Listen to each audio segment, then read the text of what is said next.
Stay connected to the vine and allow Him to abide in you. And the only way that He abides in you is through His Word. The goal is, you will not just bear fruit. You will not just bear more fruit, but you bear much fruit. Because that's the way wherein the Father is being glorified.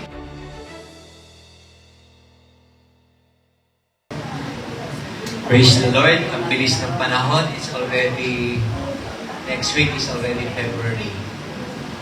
We thank God that God is always giving us this opportunity to come together, to worship together, and even to allow God to speak to us, even as we sit down and listen to Him. And thank you for your prayers. I was able to join the team in going to Palayan.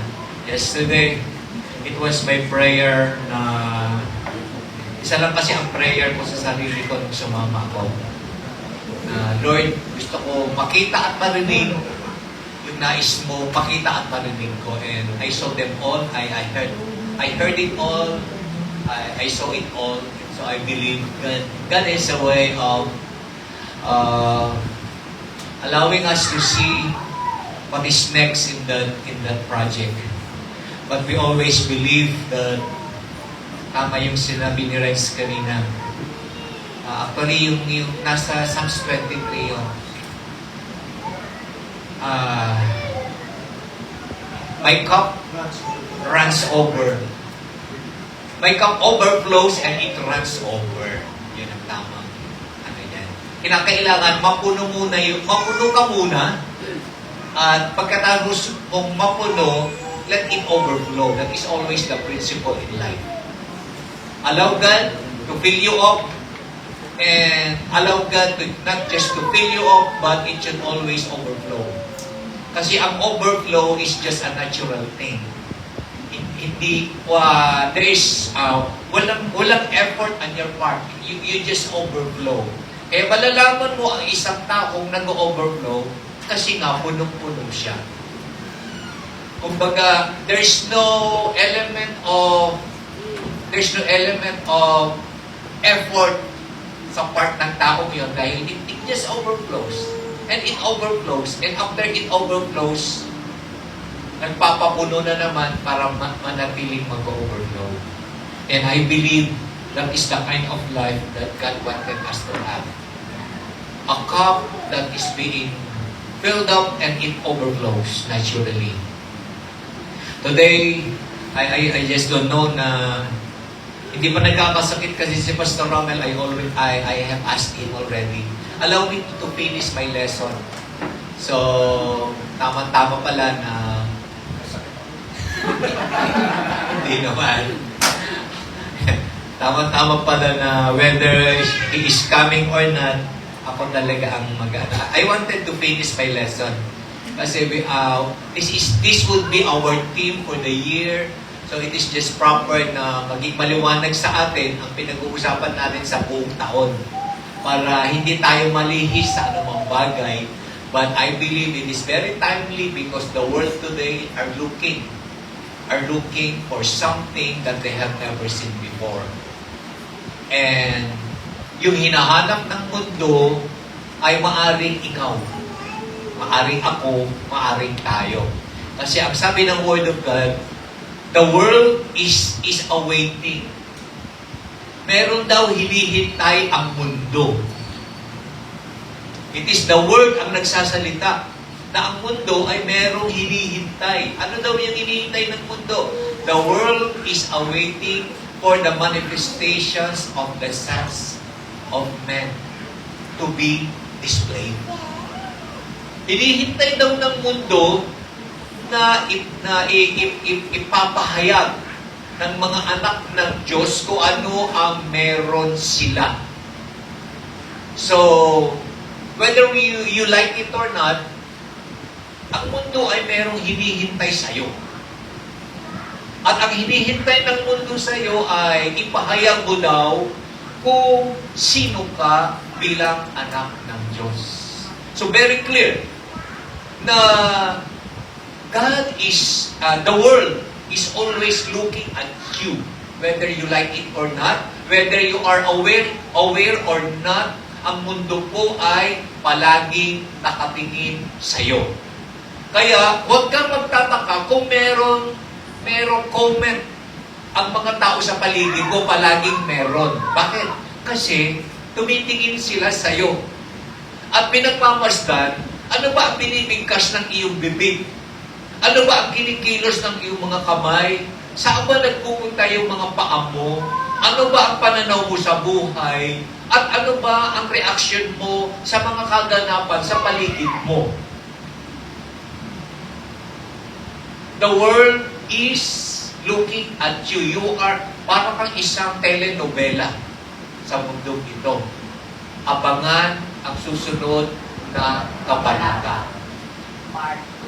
Kaya wag kang magtataka, ano naman kaya ang susunod na gagawin ni Romel pagkatapos nito? Ano naman kaya ang susunod na gagawin ni Lani pagkatapos nito? Yan ang mundo. Inaabangan ang susunod na kabanata ng iyong buhay. At palagi mong tinatanong dapat sa sarili mo, maganda ba akong telenovela sa mundong ito? Kasi the world is awaiting. It is the word itself that says, the world is awaiting what you are about to manifest in your life as a son of God. Ang tama po yung pinag-uusapan natin last Sunday. Di ba, sabi ko sa inyo, I am about to finish my lesson, but I found out that the intro is so long. It is because the intro is so important dahil doon po nakabase ano yung pinapakita mo. The Word of God tells us, they shall know you through your fruit. Makikilala ka sa pamamagitan ng iyong bunga. Hindi mo pwedeng dayain yan. Ang mundo po ay makikita ka, mahahayag ka sa mundo ito sa pamamagitan ng bunga mo. At very clear tayo, a good tree will bear good fruit. A bad tree will bear bad fruit. So, you choose. You choose ano ang gusto mo makita ng mundo. The good fruit or the bad fruit? Definitely, everybody will say the good fruit. Yet, very clear din ang Word of God. A good tree will bear good fruit. Kinakailangan ay ano? Nabibilong ka doon sa tamang puno. Kasi yung tamang puno, meron siyang tamang paglago. At ang palatandaan na meron tamang siyang paglago ay meron siyang branches, definitely. Kasi wala pa akong nakitang healthy tree, pero sinasabing healthy tree, pero wala naman siyang branch. Sanga. At klarado naman tayo, if it is a fruit-bearing tree, kung maganda po yung puno, lumalago siya sa pamamagitan ng pagkakaroon ng healthy branches. At kapag healthy yung branch, magkakaroon siya ng bunga. That is the principle of John 15. At very clear ang Bible, He is the true vine. Na, nagkakaroon ng branch, and He likened me and He likened you to be a branch. Tingnan nga natin yung picture para magkaintindihan. Yung ba yung bunga ng avocades? Ay, hindi. Yan. Avocades siya ba? Hindi ako pa din siya. Ay, oo. It's the blueberry. Blueberry ba? Blueberry. Yan. So, klarado tayo. Yan yung puno. Kapag healthy mo yung puno, yan, kitang-kita mo maluntian ang kanilang mga branches. At dahil ang palatandaan na luntian ng kanyang branches ay siya ay ano? siya ay healthy. Kasi kung kulay brown yung branch, kulay brown na yung mga leaves sa branches, anong ibig sabihin? Tuyo. Pero Kulang sa nutrients. sometimes common sense will tell us, pero nakakalimutan natin. Kaya nagkakaroon ng sanga, it is because what? Healthy yung, Yung roots ay yung soil. healthy yung, ano yung healthy? Healthy yung puno. Healthy yung puno. Kapag healthy yung puno, natural lang siya na magkakaroon ng branches. At hindi lamang ordinary branch, healthy branches.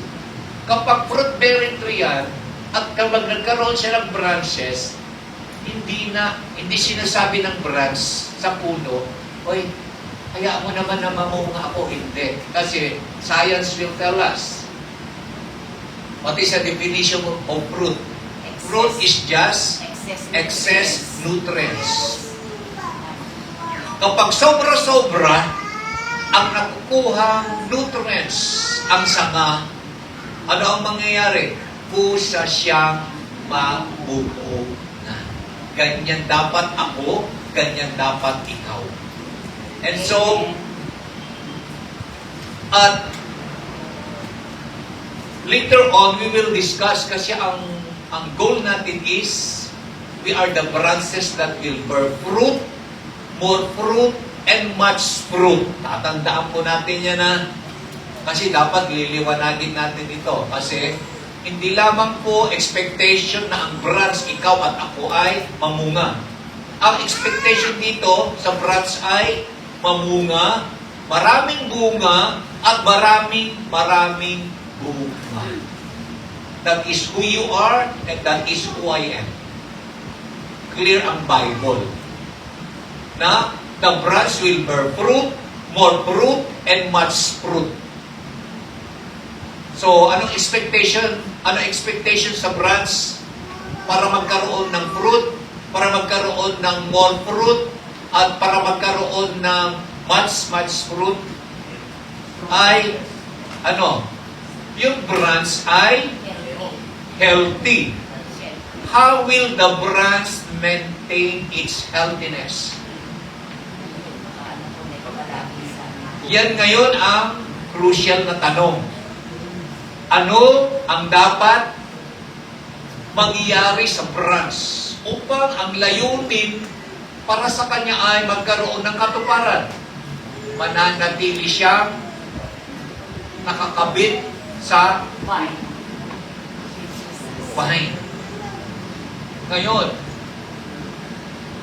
para lalo po tayo magkaintindihan, let's read John 15. Verse 1 to 9. Kasi kalarado kasi ang pagkasabi ng Lord sa John 15. Sabi ng verse 1, I am the true vine. Klinarado na niya dyan. From the very beginning, He is the true vine. And my Father is the vine dresser. This word is so important na kinakailangan very clear sa atin lahat. Very clear sa iyo, very clear sa atin, at maliwanag ang pagkaintindi natin. Siya yung vine na kung saan tayo ay nakakabit. Pero ang pinakamaganda sa lahat ay merong nag-aalaga dyan. Merong vine dresser. And this time, it is so clear, God the Father is the vine dresser. Ngayon, ano ang ginagawa ng dalawang ito? Ang sabi doon sa susunod, every branch in me that does not bear fruit, it takes away. And every branch that bears fruit, He prunes that it may bear more fruit. Yan po yung sinasabi natin kanina. Na ikaw na branch, ang expectation sa'yo ay magkaroon ng bunga. Kasi kung ang branch na yan ay walang bunga, tinatanggal yan. And every branch that bears fruit, ikaw yan. Amen. Ano ang ginagawa sa mga branch na bear fruit? He prunes. Tinatapyasan. tinatanggalan. That it may bear fruit, there is a purpose. May bunga ka na, pero nais pa ng Diyos na magkaroon ka pa ng more fruit. So, sabi natin, pruning is a reward, not a punishment. Then in next verse, you are already clean because of the word which I have spoken to you. This is God's way of pruning you and pruning me through His word. And then in the next verses, later on, I will discuss that. Ayan. In order for the branch to bear fruit, ay kinakailangan na abide in me and I in you. Yan po yung sinasabi kong I don't like the Tagalog translation. Kasi magkaiba po kasi yung abide in me sa I in you. Sa Tagalog translation kasi, ginawang parang isang pasadahan lang yan, iisa yan. Magkaiba kasi yung you abide in Him and let Him abide also in you. As the branch cannot bear fruit of itself. Ayan. Yung sanga po ay hindi kusang mamumunga kapag siya ay hindi nakakabit doon sa puno. At neither can you unless you abide in me. And then in the next verse, I am the vine, you are the branches. He who abides in me and I in him, inulit-ulit. When there is a repetition of words, it is so important. Magkaiba po yan. Na you abide in Him, but you also allow Him to abide in you. That would be our discussion later. Allowing Him to abide in you. You bear much fruit. This time, nagbago ba is there a progression in the bearing of fruit? Yes. There is. Kanina, you bear fruit. Tapos, ang pruning is, you bear more fruit. But this time, kapag nananatili ka, at siya ay hinahayaan mo mananatili at mananatili sa'yo, ang mangyayari naman this time is, you will bear much fruit. Maraming bunga. Yan po ang ibig sabihin na you abide in Him and He in you. For without me, you can do nothing. Klarado na niya. Magaganap lamang ito kapag naganap ang you abide in me and I in you. And then in the next verse, if anyone does not abide in me, he is cast out as a branch and is withered, and they gathered them and throw them into the fire, and they are burned. Hindi ikaw yan. Kasi ang gusto niya para sa atin ay we are the branch that bears fruit. We are the branch that is connected to the true vine. And then in verse 7, if you abide in me and my words abide in you. This time, clear na niya. Abide in me and I in you, but this time, it is now so clear. Dapat babantayan mo palagi on how the word is being written. Kasi kinaklarado niya para lalo mong maintindihan. Kanina sinasabi, we abide in Him and He in us. Now, kinaklarado niya how He will abide in us. Paano daw mag-abide ang vine siya sa atin? My words abide in you. Then the famous verse in the Bible. Mostly requested. Memorize mo yan, pero ayaw mo i-memorize yung una. Dapat, kung gusto mo yung verse na yan, gusto mo rin yung unang sinabi. You abide in Him and His words abide in you. You will ask whatsoever you desire, and it shall be done to you. Now, is this praise real and natural to you? Ikaw lang ang makakasagot niyan. yung bang mga dinesire mo ay kusang nagaganap?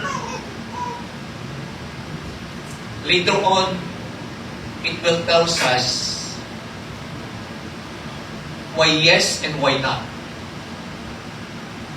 Kasi, you cannot just quote this in prayer.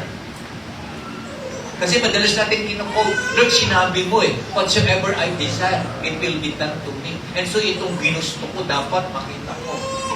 It could never be done that way. God has a way of allowing this powerful promise of Him to flow naturally in our life. And then in verse 8, by this, that this is our goal. Kapag naganap ang lahat ng ito, verse 1 to verse 7, ito ang layunin ng Diyos. By this my Father is glorified, that you bear much fruit, so you will be my disciples. The only way that the Father is being glorified in our life is deklarado natin yung praise ha. Ano daw ang kaparaanan na maluluwalhati ang Diyos Ama sa ating buhay? You bear much fruit. Hindi you bear fruit, hindi you bear more fruit. Kundi, you bear much fruit. So your goal, your target is to bear much fruit. Are we clear, LIC? Amen. Kasi malinaw kasi ang pagkasulat. The wordings of the Bible is so clear. Binabanggit sa verse 1 to verse 7, you bear fruit, you bear more fruit. Pero binabanggit sa conclusion, in this the Father is being glorified if you bear much fruit. So ano ang goal mo this time? Your goal is mamunga na maraming. Amen? That is our goal. Yes, namumunga ka naman ngayon, pero you should not stop there. Stay connected to the vine and allow Him to abide in you. And the only way that He abides in you is through His Word. Because the goal is, you will not just bear fruit. You will not just bear more fruit, but you bear much fruit. Because that's the way wherein the Father is being glorified. At kinabit yung word na, so you will be my disciples. Ngayon, para maging klarado,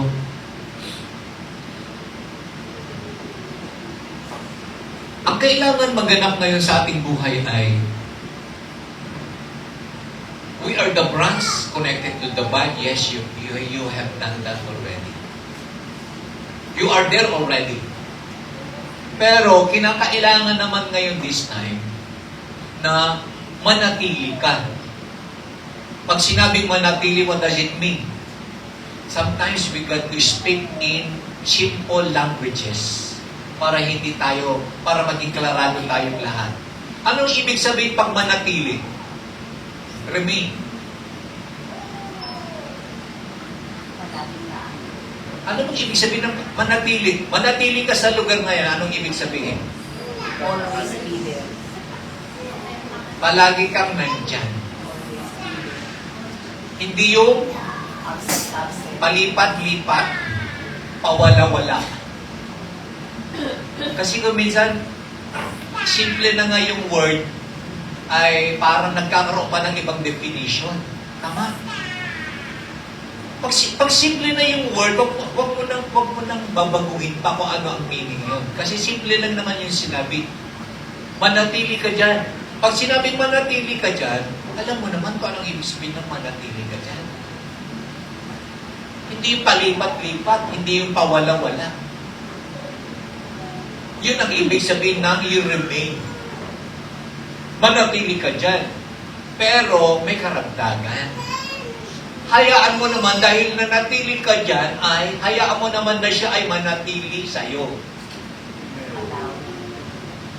At paano daw siya mananatili sa'yo? Ang kanyang salita ay mananatili sa'yo. Paano po nagaganap? Ngayon, in the drawing, bigyan natin yung drawing. I like. Nagkakaintindihan tayo dito. Ang layunin ng Ama ay ipahayag kung sino siya sa mundong ito sa pamamagitan mo. And He likened you to be a branch.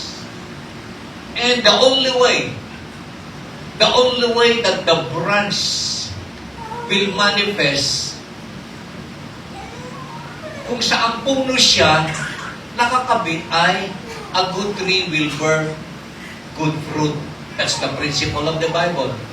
You shall know them by their fruit. So kinakailangan nakakabit ka sa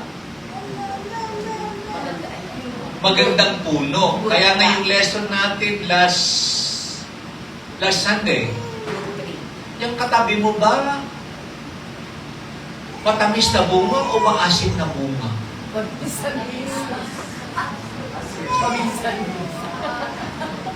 Kasi you will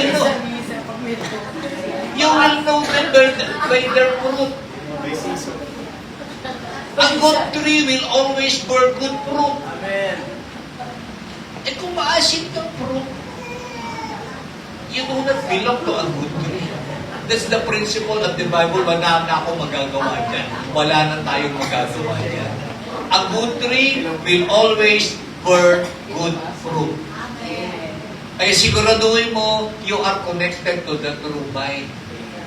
Para yung naihahayag sa buhay mo ay Good fruit. it is a good fruit. Hindi yung maasim na ngayon mukha mo, maasim pa yung nakikita. Kaya, ngayon pala, alam ko kung minsan masakit kung minsan magsalita ang Diyos, pero kailangan tanggapin natin yung pagtutunan. Yung asim-asim ng mukha mo, hindi kasama yan sa plano ng Diyos. Because a good tree will bear good fruit. That's the only way the way that God would express Himself to this world is they will see the good fruit in you because you have the branch that will bear the fruit. Yan ang layunin ng Diyos. Na kung sinasabi mo ikaw yung branch, ay mahahayag kung ano ang bunga na lalabas sa branch na yan sapagkat yung branch na yan na mamumunga nang galing yung bungang yaan doon sa pinagkabitan sa kanya. Kasi a fruit is just an excess nutrient. Kung ano yung nanggaling sa puno, yun din ang dadaloy sa branch. At dahil sobra-sobra yung nakain na nutrients ng branch galing sa puno, a fruit will just come out.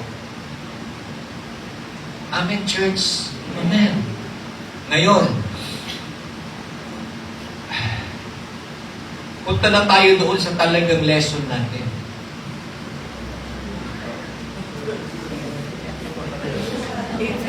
Paano ba dapat, kasi ang goal ni branch, and that is you and that is me, ay makuha niya lahat. Tama? Makuha niya lahat kung ano ang meron yung vine. Bakit? Kasi ang goal ni branch ay, ano yung goal mo as a branch? Mamunga. So it means na hindi ka lang dapat kumain kung ano ang nararapat sa iyo na galing sa pinagkabitan mo, kundi dapat kumain ka ng sobra-sobra. Kasi you cannot bear fruit pag hindi sobra-sobra yung nakuha mo. Because a fruit is just an excess nutrient. Yun ang sinasabi ni Renz kanina. My cup is filled and it overflows. You cannot overflow unless the cup is filled. Yung overflow, that is the fruit. Kung maganda yung pumuno sa iyo, yun din ang mag-overflow. If I do have a cup of water at binunggo mo ako, anong mangyayari sa'yo? Anong mangyayari sa'yo? Matatapunan ka ng tubig. Bakit tubig? Bakit tubig? Kasi yun ang laman ng baso. Common sense. Alam mo naman, hawak kong baso, punong-puno ng tubig, pagkabagga ko sa'yo ay natapunan ka ng gasolina. Can it happen? Can it happen? No. No. Kung ano ang meron ka, yun lang ang mag-overflow. Kaya siguraduhin mo na ikaw na branch ay tama yung pagkakabit mo. Nasa true vine ka. Kasi kung ano yung kinakain mo, yan ang magkakaroon ng bunga. Yan naman ang i-display mo sa mundo. Yan naman ang kakainin ng tao. Matamis ka ba o maasim?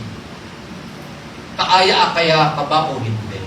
Patutuwa ba ang tao sa fruit na yan na nag-overflow sa branch na yan?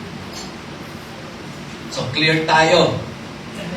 Now that you are the branch connected to the vine, sa punong yan, your goal is kunin mo ang pangangailangan mo sa punong yan at hindi lamang yung pangangailangan mo, kundi higit-higit pa sa kailangan mo kasi ang goal mo is mamunga at hindi lamang mamunga.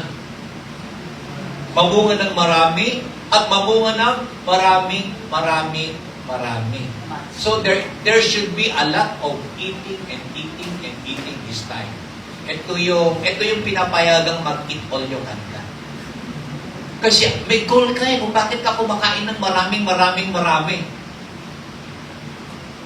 You got to bear much fruit. Ay hindi ka naman pwedeng mamunga na ang kinakain mo lang ay sapat lang. There is no fruit there. Siguro magbigay na tayo ng example. If you are just contented at attending a Sunday service to listen and you go home, kumain ka lang.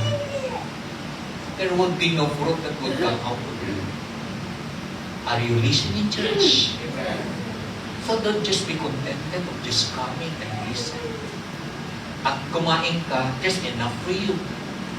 Don't expect any fruit at all because a fruit is just an excess nutrient. Absorb as much as you can. Kumain ka ng marami, ng higit pa, para sa sarili mo, because your goal is to bear fruit. And not only a fruit, but more fruit and much fruit. So ang tanong, paano ba ang kumain ng marami? Kasi, very clear, I am the true vine. At ang kinakain mo na meron ang true vine na yan, that is Jesus. Jesus and the Word are one. The only way for you is to allow the Word. Marami kang kinain na Word. Pero hindi mo lamang siya kinakain.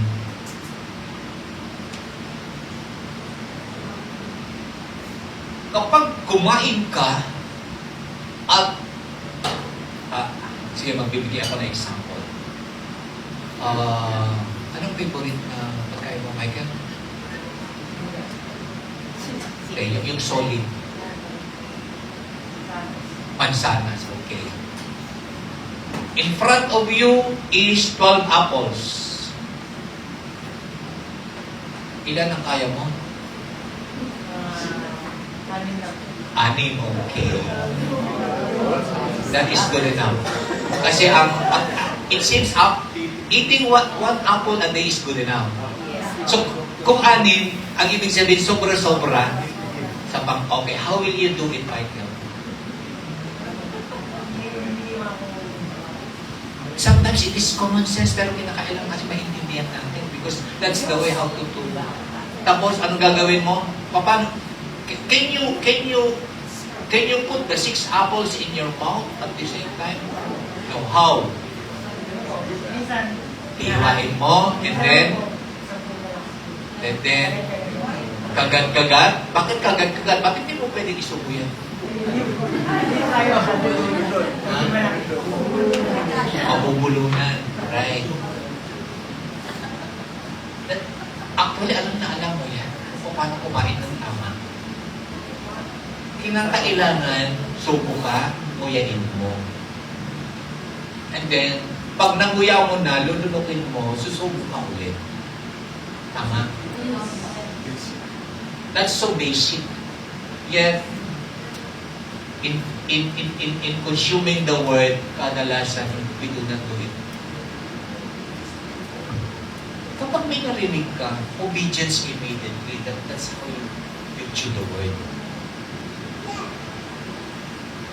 Obedience is necessary, is a means God uses para yung salita ay magiging bahagi ng buhay mo. Kaya, if you just hear and hear and hear without obeying, you did not eat at all. Kasi kinakailangan kasi, yung ihinain sa'yo, ay tinanggap mo. Hindi pa naging bahagi ng buhay mo yan.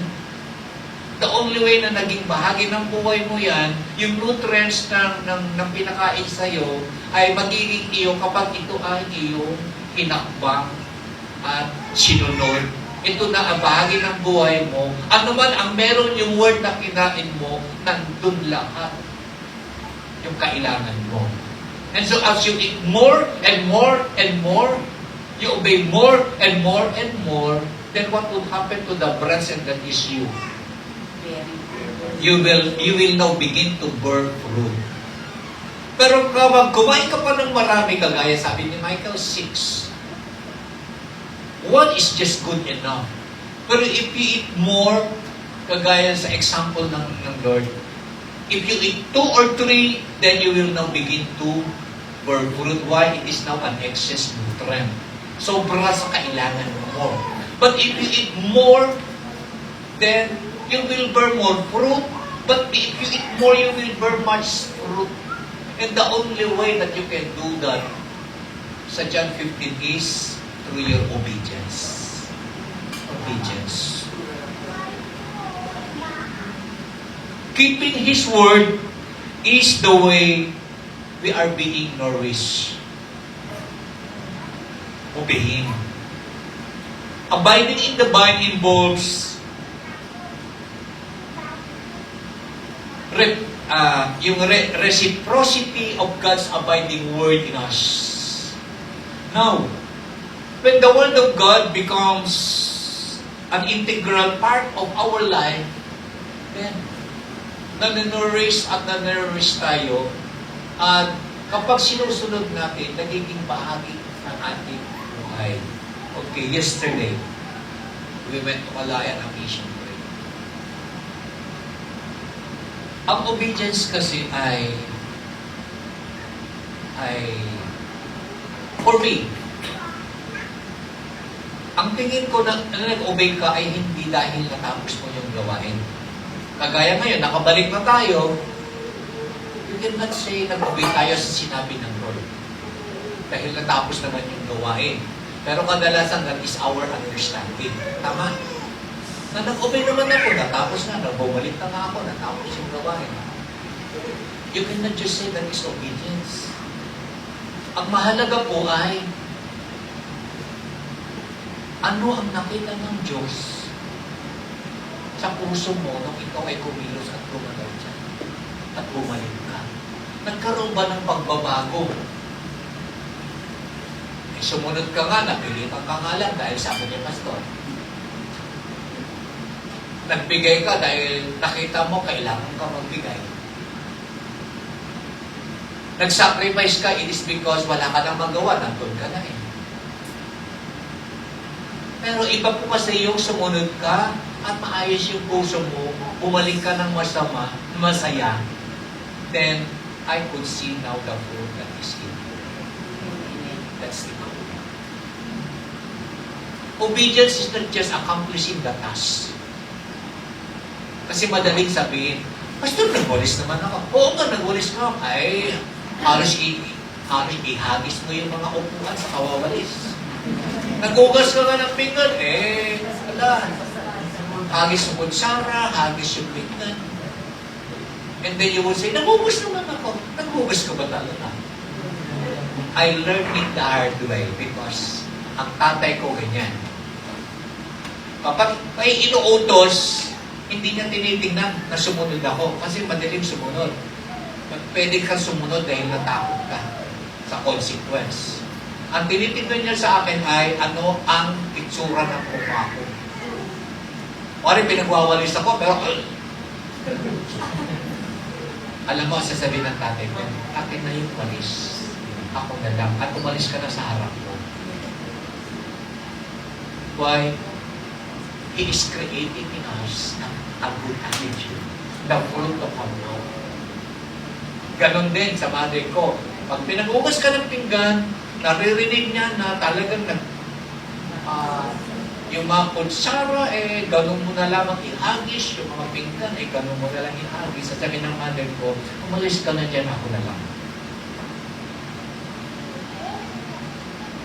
Kahit pa naghugas ka ng pinggan, pero natapos mo, naagasan mo, but your attitude is so bad, is so worse, that is not obedience at all.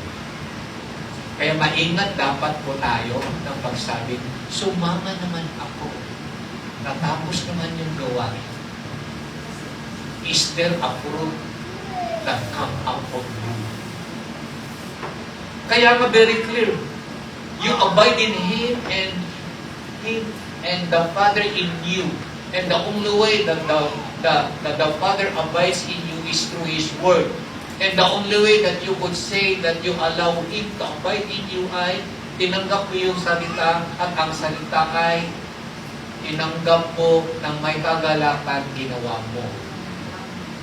Ginawa mo ito, lumalabas yung tinatawag na ay wala na sa Sunday school si Hannah. Kasi yesterday during our travel, kumakanta siya ng Abiding in the Vine.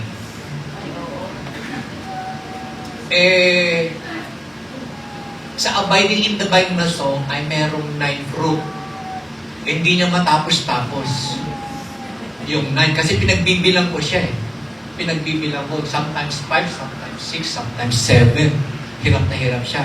Ana, hindi tayo darating doon kapag hindi mo nabanggit yung 9. So, talagang pinilit niyang tapusin at magpaturo kung ano yung 9. That's the way to abide in the vine. Now, in your obedience, merong love, merong joy, merong peace, merong patience, merong kindness, merong goodness, faithfulness, gentleness, self-control. By this time, LIC, every Sunday we will have a recitation about this. Because this is our topic. Dapat nakikita mo palagi sa sarili mo. Nung pinaglinis pa ako ni Pastor, meron bang love? Meron bang joy? Meron bang peace? Meron bang goodness na napakita sa akin? Kahit pa natapos ko yung sinabi ni Pastor, kung wala naman yung it's nothing, it's garbage. That is who you are and that is who I am. Yan ang layunin. So, ingat-ingat po tayo sa obedience. Hearing the word is one part, but obeying the word is another part. But in obeying what the word is, dapat makita yung bunga. May kagalakan. May kapayapaan sa puso mo. And I saw that yesterday. Very tense ang situation yesterday. Because when you are in the mission, ang totoong ikaw ay nalalahad. Kung ano ang bunga na meron ka ay mahahayag. Very clear ang word of God. You shall know them by their fruit. The Lord will always put you in a very tight and not so good situation. Para mahayag naman ngayon kung ano ang bunga ang meron ka at yun ay maipapakita mo, hindi mo namamalayan. I saw the fruit. Lahat ng mga fruit na meron yung mga kasama ko, nahayag lahat. Kasi wala akong assignment, umupo lang ako. Have you noticed? My first time to go to mission, I did nothing. But to sit down and to observe everything. I know everything. Alam ko lahat ang kinilos mo, alam ko lahat ang ginawa mo, at alam ko lahat kung paano ang itsura ng mukha mo nung ginawa mo yung assignment mo. I just know the fruit that was displayed yesterday. And it needs a lot of pruning.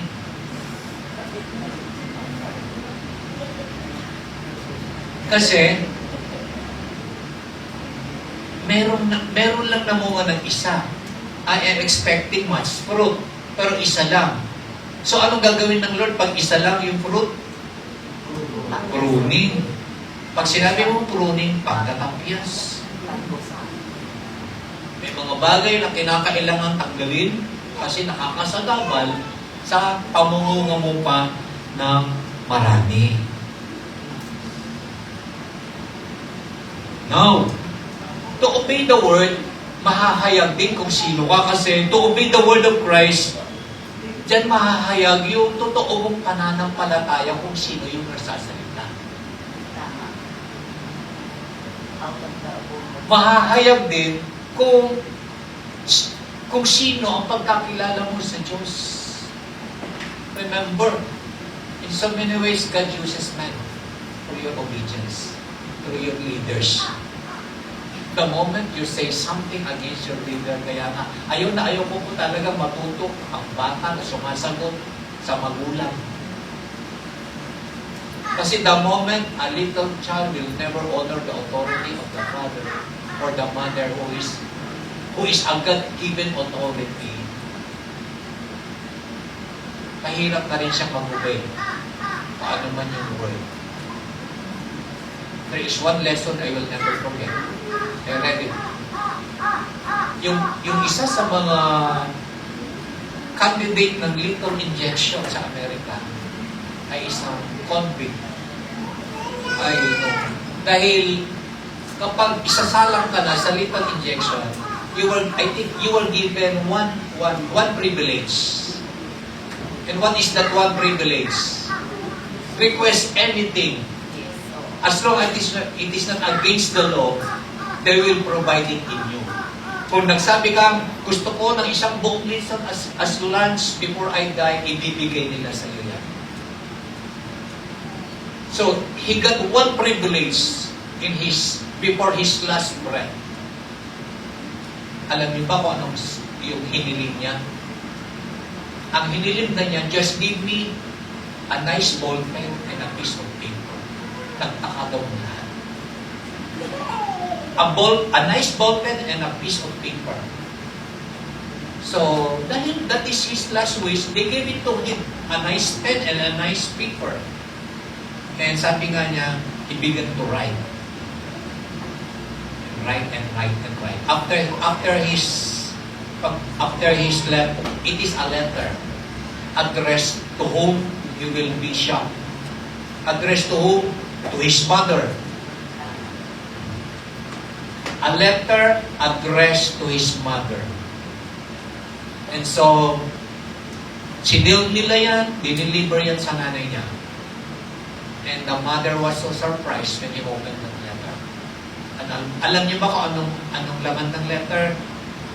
Dear Mom. At sabi niya, hindi dapat ako ang lethal injection, kundi dapat ikaw. Na-surprise daw yung nanay. Sabi niya kasi sa letter, I remember, I was here because of you. Pero alam niyo ba, the mother was so surprised because in the heart of the mother and in her mind,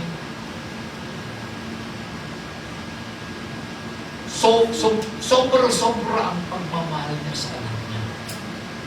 So how come na siya ang sinisisi na dapat siya daw ang mamatay, hindi daw dapat yung anak niya. Ang sabi ng letter, very clear, sinaysay ng anak. When I was 3 years old, sabi ng bata sa letter niya, when I was 3 years old, meron akong ginawang masama, tinakpan mo ako. And you call me love. When I was 7 years old, nagnakaw ako sa kapitbahay, ninakaw ko yung bisikleta, at napunta ako sa presinto, tinakpan muli ako, sinabi mong ikaw ang kumuha para ipasakay ako.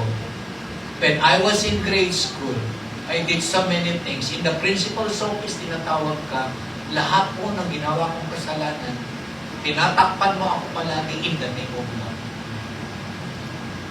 When I was now a young man, I did petty crimes. Pinirpiyan. Pumupunta ka sa presinto, you bail me out. And you told me because of love. So I grow up. I grow up in that kind of love. Only to find out your love was the reason why I am about to die in a few hours. Hindi itinama yung mali. Hindi itinama yung mali. And in so many ways, that is how a mother or a father behaves. Kapag hindi mo itinama yung mali, one day, ang sabi nga ng isang pastor in his preaching, so many mothers and fathers are in my congregation today, nag-iipon, nagtatrabaho, pangpiyansa ng kanilang mga anak. Nagbibigla ko, anong klaseng preaching yan? Nag-iipon sila para pangpiyansa ng kanilang, because they tolerate the wrongdoings of their children. They do not impose obedience in what is right. They know what is right, pero they don't want their children to obey what is right. Kaya para sa akin, mahalaga para sa akin ang Sunday school. The moment the child will not honor the teacher, ako ang unang makakalaban mo.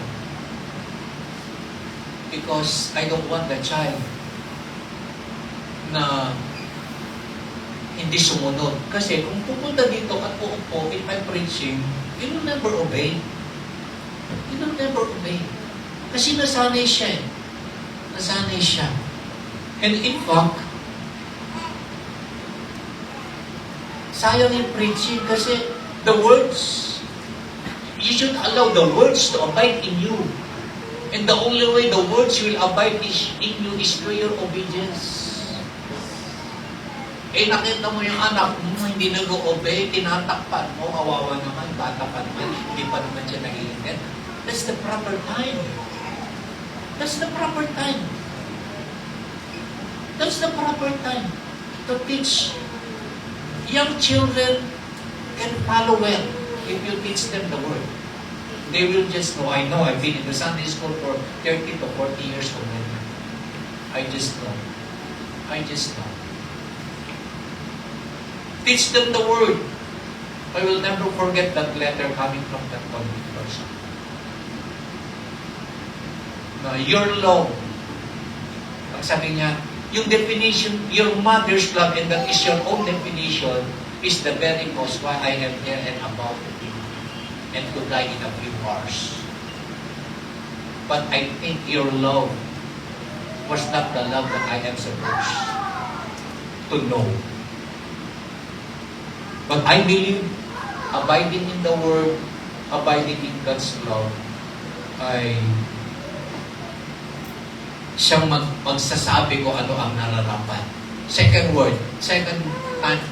is, as we obey God's Word, alam natin lahat yan. The world will oppose you. Tama? The world and circumstances will oppose your obedience. So anong kailangan mo? Prayer. Prayer is enforcing God's will. You need the power of God in prayer.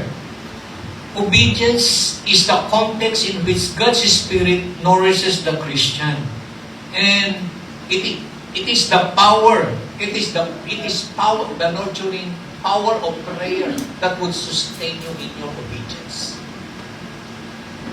Kaya nga kinakailangan manalangin ka na yung sinasabi ng salita ay maganap sa buhay mo, maganap sa mga anak mo, at maganap sa pamilya mo because the world will always oppose your obedience. Especially if in obedience to the Word of God. At sabi nga ng Word of God, your number one enemy is your flesh. Your flesh will always tells you different things from what the Word is saying. Kaya nga, kinakailangan ilubog mo palagi ang sarili mo sa panalangin. And as you sit down in prayer, pahalaga na alam mo ang totoong prayer. Kasi ang kinalakayan kasi natin, prayer is just uttering something to God. But it is more than that. Prayer is just allowing also Him to speak to you. At kapag nagsalita ang Diyos sa iyo, ay kinakailangan pakinggan mo mabuti. Because in so many ways, when God speaks to you, He speaks of something na kinakailangan mawala sa iyo. Or He is pointing a sin in your life. Pero kadalasan, dito tayo nadideceive. To those who knew me well,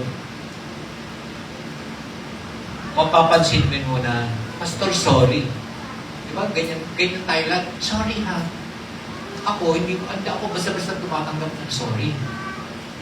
O alam nyo na ha, kapag nag-sorry ka sa akin, hindi ako basta-basta tumatanggap ng sorry. Why? Why? Kasi, ay ganito, saan ka nagsusorry? Saan ka nagsusorry? Because an unnamed or without face na kasalanan ay hindi ka gagawa ng kaparaanan na ito ay tama. Kaya kung generic yung sorry mo, I'm sorry. I'm sorry also. Hindi ko tinatanggap. Kasi saan ka nagsusorry? Sabihin mo sa akin kung saan ka nagsusorry para bantayan ko kung nagsorry ka nga ba. Kasi, kaya ka nagsusorry, it is because I believe the Lord exposed to you something is wrong. And it must be specific. Hindi mo maitatama ang isang kamalian na walang pangalan at walang mukha. Dapat may mukha at may pangalan yung bagay na alam mo, kinakailangan mo ituwid.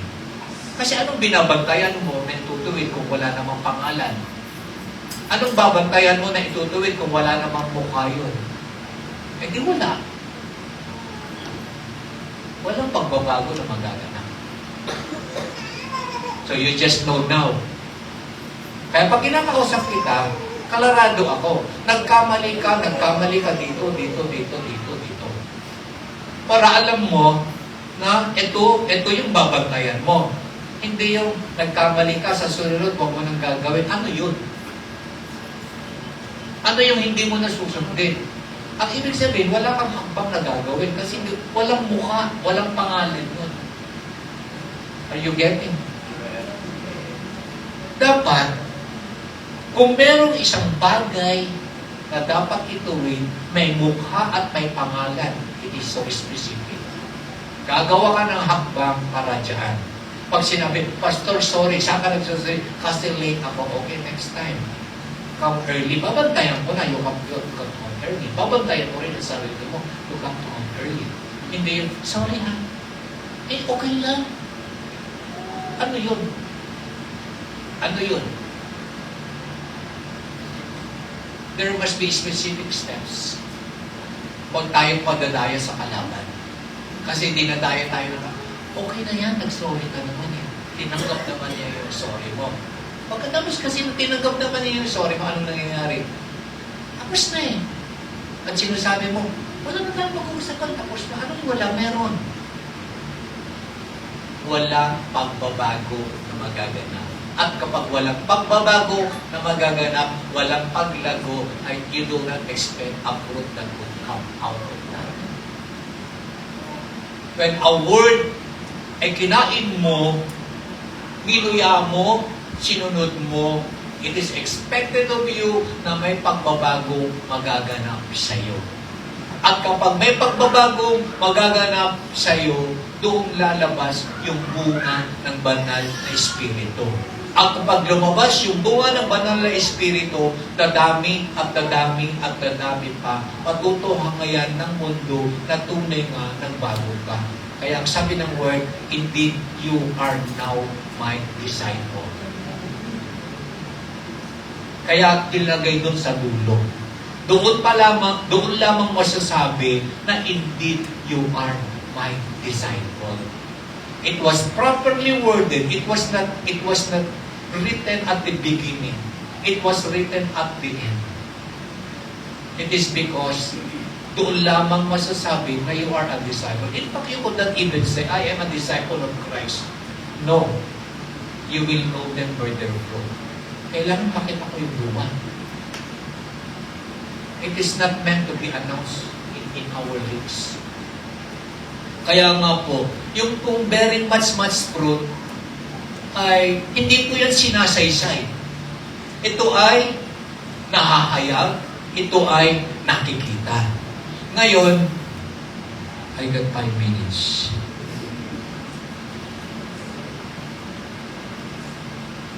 Siguro binabantayan niyo ako. Wala pa kayo sa pruning. Bakit kayo si Pastor di pa dumating sa pruning? Wala pa tayo sa pruning. Prayer and obedience pa lang tayo. Napansin niyo ba? Alam niyo kung bakit? Do you know why? Hinuli yung pruning? Kasi if you listen a lot and obey a lot what the word is saying, nababago at nababago at nababago ka. Wala nang tatanggalin kasi nabago ka na. Pupunta pa ba tayo sa pruning?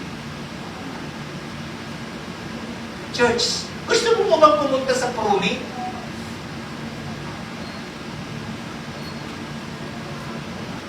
Dapat with wisdom ka rin magbasa. Kasi, binabantayan mo, ano kaya ang tatanggal ko doon sa akin? Masakit yun. Remember, masakit po ang pruning. Why? Because a part of you is being cut off. Kung nagkataon, dalaga ka at boyfriend mo yung tinanggal ng Lord sa'yo, magngangawa ka ng 2 weeks or 3 weeks. Or if ever God remove something in you na mahalaga para sa'yo, iiyak ka, masakit ang pruning. Because why? Saan ka ba naman nakakita na may tinatanggal sa'yo at nagtatatawa ka pa? Pruning is painful. But if I have you, huwag ka nang dumating doon. Huwag ka nang dumating sa pruning. You just obey what God is saying to you. And let you pray that what you are hearing ay matutupad sa iyong buhay. Kusa kang nababago at nababago at nababago, hindi na mamalayan, wala na palang tatakbilin ang Lord sa iyo. Kasi excited kayo sa pruning. Ewan ko ba sa church na ito? Excited sa pruning. Di ba nung Sunday, ang topic natin is, ay, pruning ang di-discuss ni Pastor. Talaga naman, nakita ko yung mga mukha nyo. Natapos na tayo, wala naman di-discuss si Pastor na pruning. Bakit ba pruning ang hinihintay mo? Why are you waiting for pruning? Na pwede ka namang hindi dumaan doon. Remember, ang pruning po ay tinatanggal lamang yung mga branch na nakakasagabal sa iyong pagbilago. Eh kung kusa kang nakikinig at sumusunod at pinagpipray na ang mga narinig mo, nagkakaroon ng kaganapan sa buhay mo, you don't need pruning anymore. Amen. Because there is already growth. There is already fruit bearing. Sometimes our choices, we are blinded by our choices. Why do you choose pruning? Pwede ka naman hindi magdumaan sa pruning. Kasi, in your hearing the word, the Lord will just tell you, ang bagay na ito ay hindi na angkop sa'yo, ay di itabi mo na. Amen? Ganun lang kasimple. Christian life is a very exciting life. The moment you hear the word, allow the word, very clear, allow the word to clean you. Ba nakalagay sa word yun? The word has already cleansed you. Kung hinahayaan mo na linilinis ka ng salita, ano bang paglilinis ang gagawin sa'yo? Wala na kasi you volunteered already yourself to be cleaned by the word. Ang tinatanggal lang naman ng Lord sa'yo ay yung mga dapat tanggalin. Eh, natanggal na eh. Kaya nga, abide in Him and He in you. And the only way He can abide in you is the cleaning. Now, sige, bibigyan ko kayo ng konting word about pruning.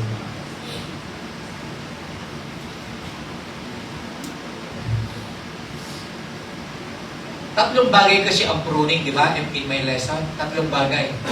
Pinuprune yung mga sanga, not because sila ay tuyot.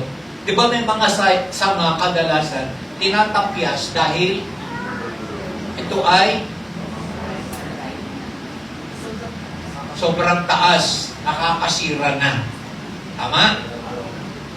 Di ba, Meralco, example natin last meeting, Meralco. Di ba yung Meralco, nagkakat sila ng branches. Yung mga branches na kinakat nila, those are healthy branches. But they got to cut it off. Why? Because it would bring destruction to properties. It would bring destruction to people. May mga bagay na tinatanggal sa atin na maganda naman, pero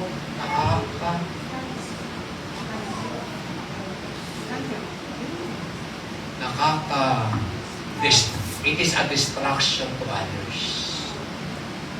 May mga bagay na tinatanggal sa atin, it is not because sometimes it needs to be trimmed. It is because it brings distraction and it is for your safety. Number 2. Yung example ko, tinatapisan kasi yung may halaman kasi ako nun. Tinatalbusan mo yung kalabasa, yung ampalaya, para lalong mamunga. Kuminsan kasi, ang ganda-ganda yung tinatanggal, ayaw mong tanggalin. Pero even in agriculture it tells us, there should be a regular pruning para lalo siyang mamunga. But I believe, let the word everyday cleanse you. Hayaan mo na huwag ka nang dadaan doon. Habang narinig mo yung word, sinasabing, palitan mo yan, palitan mo na. Huwag ka nang padadaan pa sa cutting-cutting na yan. Because sometimes, kapag nanatili ang isang bagay sa iyo na matagal na hindi dapat bahagi ng iyong buhay, masakit na yan kapag tinanggal. Kasi napamahal ka na ng gusto. Kasi bahagi yan ng buhay mo. Bahagi yan ng buhay mo.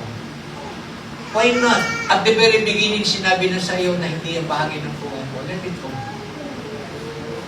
Wala ka pa masyadong attachment. Hindi ka pa masyadong napamahal dyan. Let it go. And let it go. And you will grow more.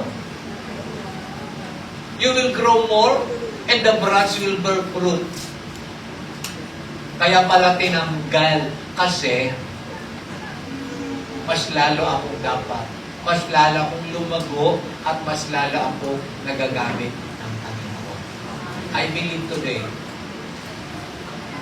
you just know that there are so many good things in us na kinakailangan tanggalin, not because it would deprive you of having those things, but because hindi na yan dapat bahagi ng iyong Panginoon.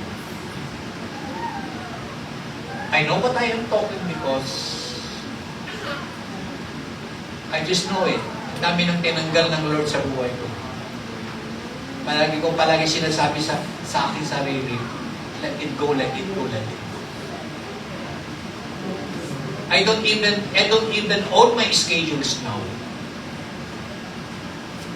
I don't even own my schedules now. Kung ano yung gusto ng Lord, Lord, meron akong schedule dyan. Sabi ng Lord, hindi. Tanggalin mo yan, palit mo ito. Eh, sige, tanggalin. Ganun lang kasimple. Di ba sa camp, alam nating lahat yan. Di ba sa camp, day 1, anong nangyari sa day 1? May ginawa tayong maganda. Day 2, anong nangyari sa day 2? Have you noticed, pinalitan lahat. Tinanggal lahat ng Lord yung day 1 natin, pinalitan niya ng bago sa day 2. Let it go. Kung pinalitan yung program, let it go. Kung pinalitan yung schedule, let it go.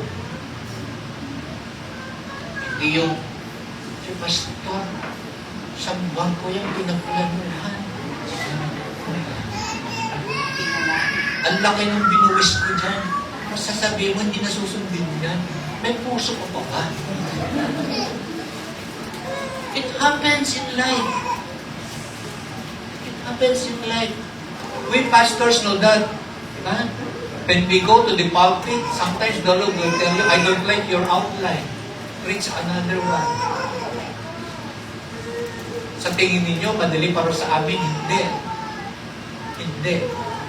Paano mo ihahagis yung pinagpuyatan mo ng ilang weeks just to be changed by a new one if you don't like it? But that's how the Lord will allow us to grow. Because maganda naman yung ginawa mo, pero sabi ng Lord, nakasanayan mo na yan, wala na ako dyan sa ginawa mo, puro ikaw na yan. Ganyan dapat ang tingin mo. Sometimes the Lord does not want the way you expect. It is because hindi na nakita ang Lord dyan, ikaw na ang nakita. So the Lord has to cut it off. And sometimes, Lord, nag-iisa na nga lang itong kasama ko sa gawain, tinanggal mo ka. Ano ka ba naman?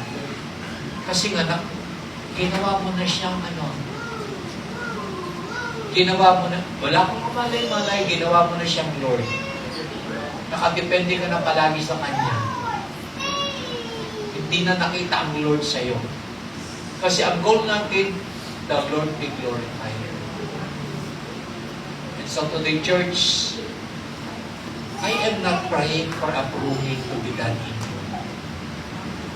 you. Hindi ko pinapanalangin ng pagtatapyas sa buhay ninyo. My prayer is very simple. Hear the word, obey the word, let the word change you, and let Christ be seen in you.